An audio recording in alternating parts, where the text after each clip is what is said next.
기도드립니다. 거룩하신 아버지 하나님, 감사를 드립니다. 오늘도 말씀을 통해서 하나님과의 영적인 교제의 삶을 살아드리기를 원하오니, 오늘도 저희들이 믿음이 성화성장해서 예수 그리스도의 그 인격을 본받기를 힘쓸 때에 주의 성령께서 도우시고 인도하여 주옵소서. 거룩하신 예수님의 이름으로 기도하옵나이다. 아멘.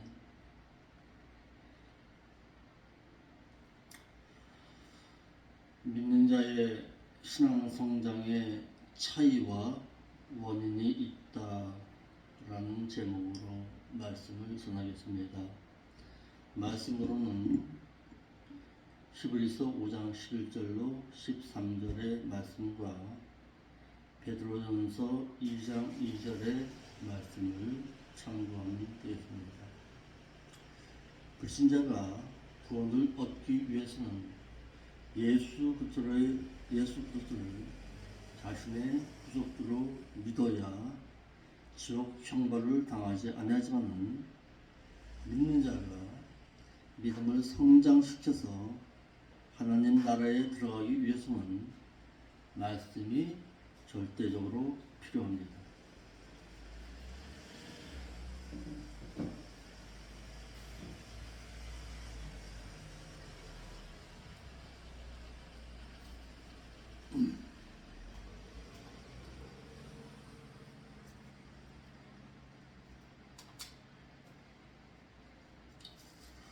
히브리서 5장 11절로 13절의 말씀을 살펴보겠습니다.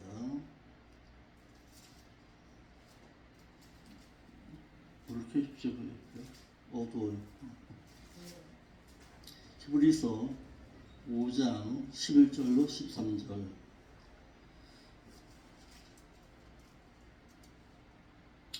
멜기세덱에 관하여는 우리가 할 말이 많으나 너희의 듣는 것이 교남으로 해석하기 어려우니라. 믿은 때가 오래므로 너희가 마땅히 선생이 되어야 할 터인데, 너희가 다시 하나님의 말씀의 초보가 무엇인지 누구에게 가르침을 받아야 할 것이니, 젖이나 먹고 단단한 식물을 못 먹을 자가 되었도다. 대저 젖을 먹는 자마다 어린아이니 의의 말씀을 경험하지 못한 자요, 단단한 식물은 장성한 자의 것이니 저희는 지각을 사용함으로 연단을 받아 선악을 분별하는 자들이니라 라고 했습니다. 믿는 자가 신앙 성장의 차이와 그 원인이 있다. 믿는 자가 믿음의 신앙 성장은 어떻게 하면은 신앙 성장을 가져오고, 어떻게 하면은 그 믿음의 성장을 가져오지 못하느냐 하는 부분입니다. 불신자가 구원을 얻기 위해서는 예수 그리스도를 자신의 구속주로 믿어야 지옥 형벌을 당하지 아니하지만은, 믿는 자가 믿음을 성장시켜서 하나님 나라에 들어가기 위해서는 말씀이 절대적으로 필요합니다. 첫째로, 믿는 자의 신앙 성장의 차이는 말씀에 의해서 차이가 납니다. 믿음에 의해서 어떤 차이가 나는 게 아니라 말씀을 어떻게 받아들이고 살아가느냐에 따라서 믿음의 성장을 볼 수가 있습니다. 창세전에 택함받은 불신자가 예수 그리스도를 자신의 구속주로 믿어서 중생함을 얻어 신자가 되는 데에는 신자 간에는 차이가 없습니다. 그러나 신자가 된 이후에 성장하는 면에 있어서는 신자에서 이제는 성도로, 성도에서 이제는 제자로, 제자에서 순교자로, 양자와 후사로 성장하는 면에서는 차이가 날 수밖에 없습니다. 또한 하나님의 나라에서 상급을 받는 면에 있어서도 차이가 나기를 시작합니다. 신자에게는 상급이 주어지지를 아니합니다. 신자는 하나님의 나라에서 들어가지도 못할 뿐만 아니라 거기서 어떤 상급을 기대할 수가 없습니다. 계시록 11장 18절 한번 볼까요? 계시록 11장 18절.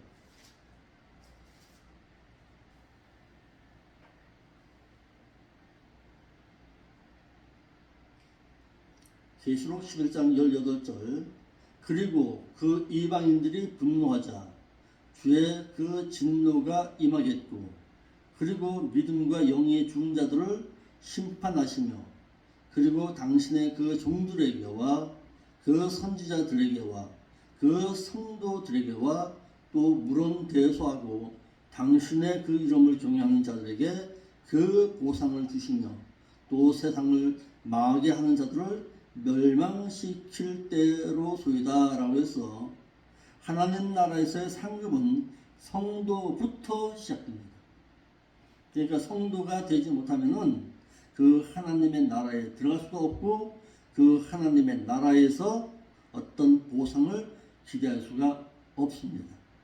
그래서 성도라는 것은 거룩할 성자의 무리도자를 말해서 하나님을 경외하고 살아간 자를 말합니다. 오늘 나와서 그냥 성도 이렇게 말하는데 그런 성도가 아닙니다. 성도는 세상과도 구별되지만 믿는 자 가운데서도 구별됨의 신앙의 삶으로 살아서 하나님 앞에 전적으로 죄물화된 자를 말합니다. 그리고 오직 하나님을 위해서 살아가는 자를 말합니다. 하나님 나라에서 상급은 성도부터 시작됩니다. 또한 주님께서 공중의 신랑으로 오실 때에도 성도와 함께 오신다고 하셨습니다. 신자를 데리고 오신다고 말씀하신 적이 없습니다. 이를 데살로니가전서 3장 13절에 너희의 마음을 굳게 하시고 우리 주 예수께서 그의 모든 성도와 함께 강림하실 때에 하나님 우리 아버지 앞에서 거룩함에 흠이 없게 하시기를 원하노라 라고 말씀하셨어. 여기서 모든 성도와 함께 강림하신다 라고 말씀하셨는데 이 말은 무슨 뜻이냐면 믿는 자가 죽으면 그의 영혼은 하나님의 나라로 들어갑니다. 거기서 머물러 있다가 주님께서 공중에 강림하시게 되면은 그 영혼을 데리고 오십니다.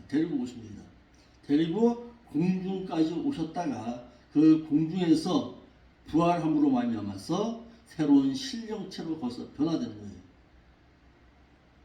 그것을 말하고 있습니다. 신자된 자는 부활하거나 휴거하지를 못하지만은 성도된 자에게는 주님의 공중에 강림하실 때에 부활하거나 휴거함을 당하게 됨을 말하고 있습니다. 두 번째, 믿는 자의 신앙 성장의 차이는 말씀을 얼마나 사모하느냐에 따른 차이를 가져오게 합니다. 그러니까 첫째는 말씀이 있어야 되고 두 번째는 말씀에 사모함이 있어야 믿음이 성장할 수가 있습니다. 사모하지 않는 자에게 성장이라는 것은 있을 수가 없다라는 거예요. 믿는 자가 믿음을 성장시키기 위해서는 먼저 세상으로부터 버릴 것은 버려야 합니다. 이를 베드로전서 2장 1절에서 말하고 있는데 한번 볼까요? 베드로전서 2장 1절.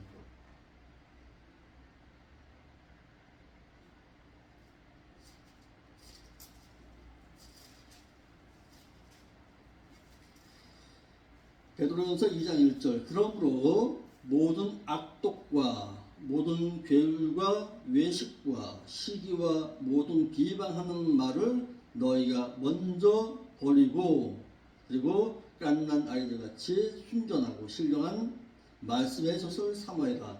이런 이로 말미암아 너희로 구원에 이르도록 자라게 하려 함이라 그랬습니다.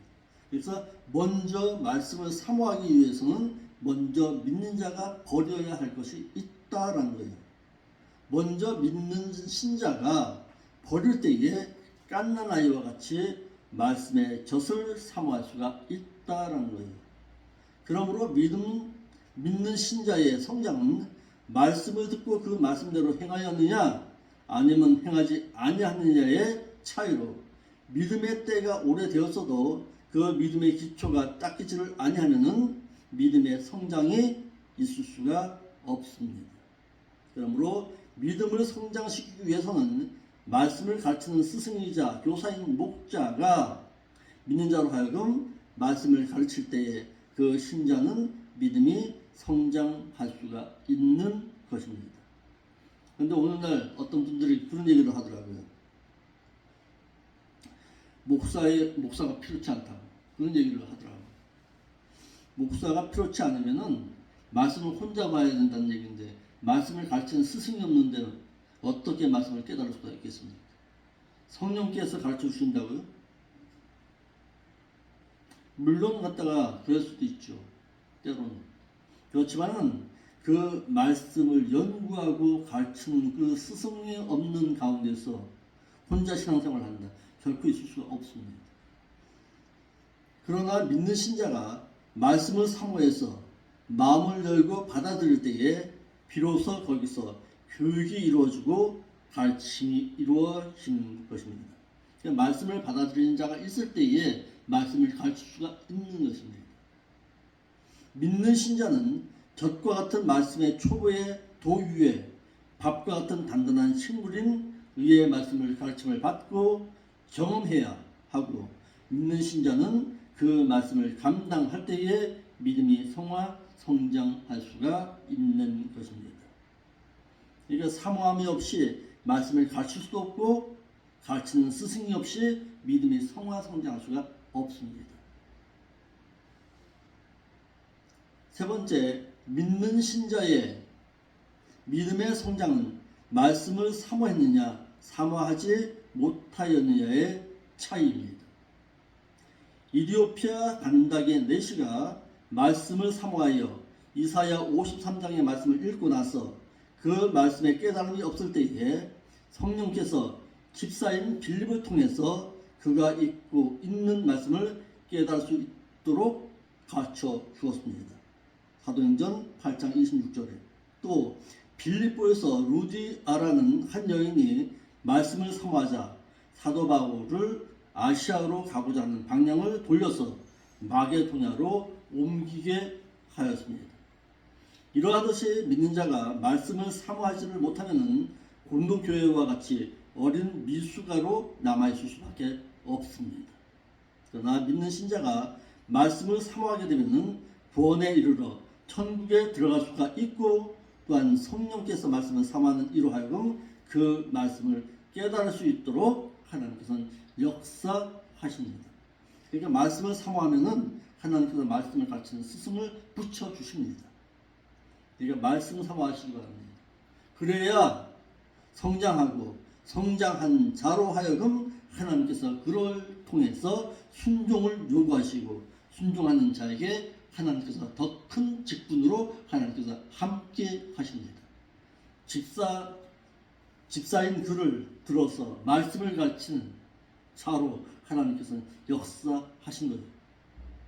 하지만 믿는 자를 성장시키는 데에는 믿는 자가 말씀만 사모한다고 해서 성장할 수가 없는 것이 믿는 신자를 가르치는 스승된 목자의 실력에 의해서 차이가 날 수도 있습니다. 이것이 사도행전 18장 24절로 25절인데 한번 볼까요? 거기 그 부분에 어떻게 차이가 나는가 한번 보겠습니다. 사도행전 18장 24절로 25절입니다.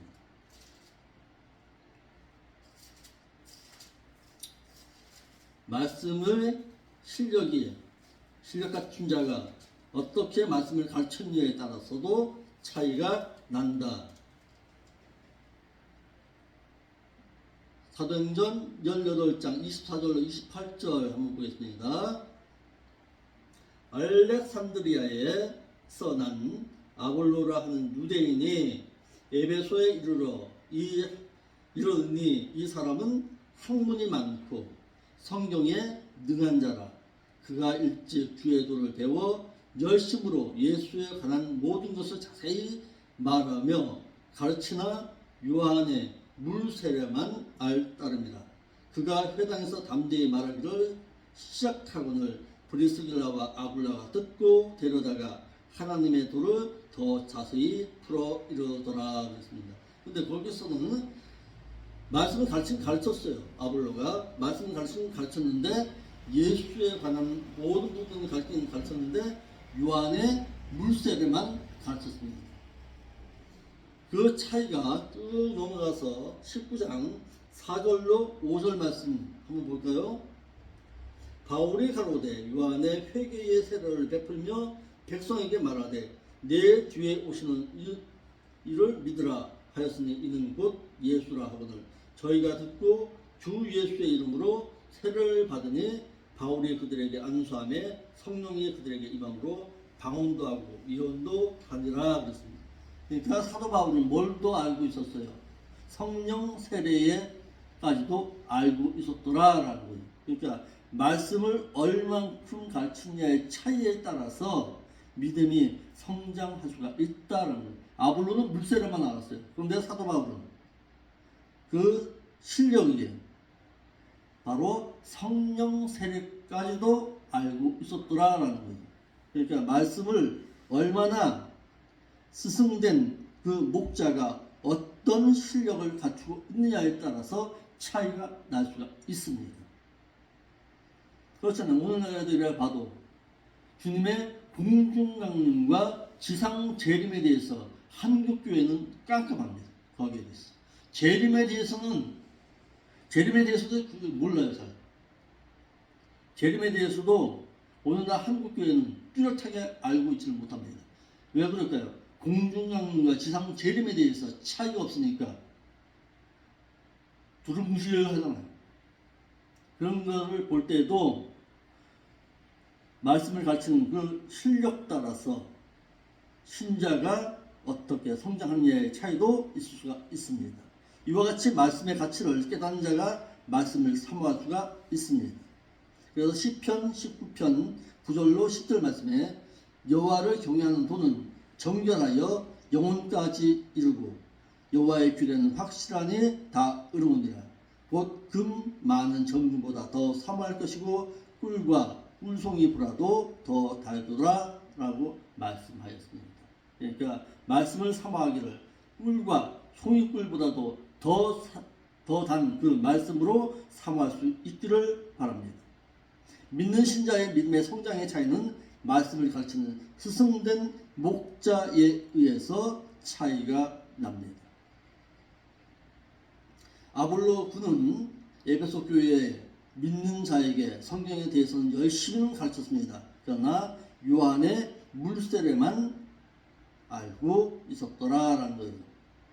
그래서 믿는 목자라면은 에스라 7장 10절의 말씀처럼 에스라가 여호와의 율법을 연구해서 준행하며 율례와 규례를 이스라엘에게 가르치기로 결심하였더라라고 해서 말씀을 연구하고 가르치기를 힘쓸 때에 그가 느헤미야 8장 1절 말씀에서 이스라엘 자손이 그 본성에 거하였더니 7월에 이르러는 모든 백성이 일제히 수문학 광장에 모여서 학사 에스라에게 여호와께서 이스라엘에게 명하신 모세의 율법을 가지고 오기를 청하였더라라고 해서 말씀을 가르쳤어요. 그 가르치기를 어떻게 가르쳤느냐? 느헤미야 8장 2절입니다. 7월 1일에 제사장 에스라가 율법책을 가지고 남자 여자 무릇 알아들을 만한 모든 회중 앞에 이르러 수문학 광장에서 새벽부터 오전까지 남자 여자 무릇 알아들을 만한 자의 앞에서 읽었더라 그랬습니다. 그러니까 무려 8시간을 가르친 거예요. 실력 갖추니까 에스라가 말씀을 연구하고 준행하면서 그 율례와 규례를 이스라엘 백성에게 가르치기로 결심하니까 8시간을 가르칠 수가 있었더라라는 거예요. 그러니까 말씀은 어떤 자에게 가르쳤느냐? 알아들을 만한 모든 자에게 한 자리에 놓고서 가르치는 것입니다. 그러니까 주일학교 따로 무슨 학생회 따로 청년회 따로 그건 없습니다. 성경에. 그러니까 한 자리에 모여서 같은 하나님의 말씀을 그대로 전하는 거예요. 그러니까 실력 갖출 때에 말씀을 가르칠 수가 있습니다. 그러니까 오늘 이 새벽에 우리에게 주는 교훈이 무엇입니까? 믿음의 성장은 말씀을 있어야 하고 말씀을 사모해야 되고 말씀을 가르치는 스승된 자가 어떻게 말씀을 가르치느냐에 따라서 차이가 난다라는 것입니다. 그러니까 내가 해야 할 일은 무엇입니까? 말씀을 사모하는 일입니다. 말씀을 사모하고 그 말씀 가운데서 내가 하나님의 말씀대로 살기를 힘쓸 때에 믿음의 성장을 가져올 수가 있습니다. 그 사람이 바로 성도입니다. 아멘. 그래서 오늘도 말씀을 사모하시고 그 말씀이 내 삶에 있어서 체험되어질 수 있는 거룩하고 진실한 삶을 살아서 하나님을 기쁘시게 해드릴 줄 아는 그런 성도로 성장해 갈 수 있기를 바랍니다. 아멘. 기도하겠습니다. 아버지 하나님, 참으로 감사함을 드립니다. 하나님께서 우리에게 요구하시는 바가 무엇입니까? 너희가 좀 더 진실하고 거룩해서 내가 너와 함께 교제함에 있어서 아름다운 믿음의 성장을 나에게 보이라는 것이 아니겠습니까? 우리의 믿음의 신앙이 이제는 좀 더 거룩하고 진실하여서 하나님을 온전히 배울 수 있는 믿음의 거룩함을 가져올 수 있도록 인도하여 주옵소서. 이 새벽에도 하나님 앞에 무릎 꿇고 기도하는 사랑하는 믿음의 심령들, 저들을 보시옵시고 온전히 오늘도 성령의 인도함 따라 살기를 힘쓸 때에 주의 성령께서 함께 하시고 인도하여 주시옵소서. 거룩하신 예수님의 이름으로 기도합나이다.